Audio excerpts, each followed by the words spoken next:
bien sûr, c'est le principe de Kol Israël Arevim Zelazé, tout le peuple juif est responsable l'un pour l'autre.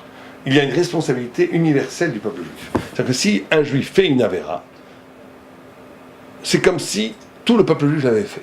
Alors là, il y a des discussions et il y a des cas où ce principe s'applique, c'est des cas où il ne s'applique pas. Je ne veux pas rentrer dans les détails, mais est-ce que quelque chose qui est fait en pensée, par exemple, certains vues disent un péché qui est fait en pensée, il n'y a pas le principe qui est secret, donc, de Arevim Zalazé ne s'applique pas. Certains disent oui. Alors ça va dépendre de quoi? Ça va dépendre, est-ce que le peuple juif est un corps? C'est un corps uni, au point où, de la même façon que si moi, je me blesse ce doigt, ici, avec un couteau, ça peut après se contaminer tout le corps, infecter tout le corps. De la même façon, la faute d'un juif peut atteindre tout le peuple d'Israël. Ça, c'est une vision métaphysique. Mais il y a une deuxième vision, c'est le fait même de la responsabilité. Ça veut dire que quand quelqu'un pêche, et qu'on ne lui dit pas « arrête là, arrête-toi mon frère », c'est pas bien ce que tu fais. C'est qu'on le laisse faire.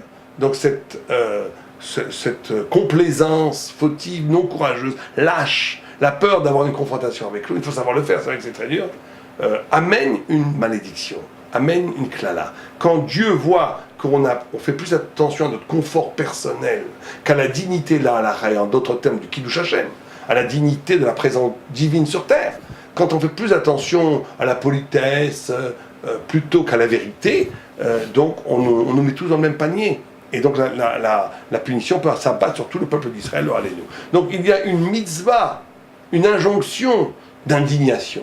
Il faut s'indigner devant l'injustice, devant quelque chose qui est négatif, quelque chose qui n'est pas bien. Il faut dire à la personne, avec amour, avec respect, sans aucune agressivité, mais dire à la personne, tu es en train de détraquer. Ce que tu fais, c'est pas bien. La macha, et même des fois, il faut une contestation, même seul.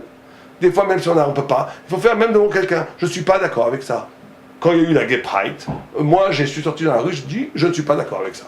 Il faut montrer devant le monde, devant les gens, qu'il y a quelque chose qui est horrible, et qu'on dit, horrible idéologiquement, j'entends bien, et dire, devant cette horreur, non, on n'est pas d'accord. C'est pas bien. Il faut avoir le courage de dire, vous n'êtes pas d'accord avec moi, vous avez le droit, j'ai le droit de penser que c'est pas bien. Donc il faut à un moment donné dire les choses. Et si on ne les dit pas, on pactise. Et si on pactise, alors c'est comme si nous-mêmes nous l'avons fait. Et donc la punition peut retomber sur nous. Et donc la notion, il y a une responsabilité collective, et il y a aussi une responsabilité de dire la vérité. C'est ces deux principes-là qui fondent la notion de responsabilité collective du peuple d'Israël.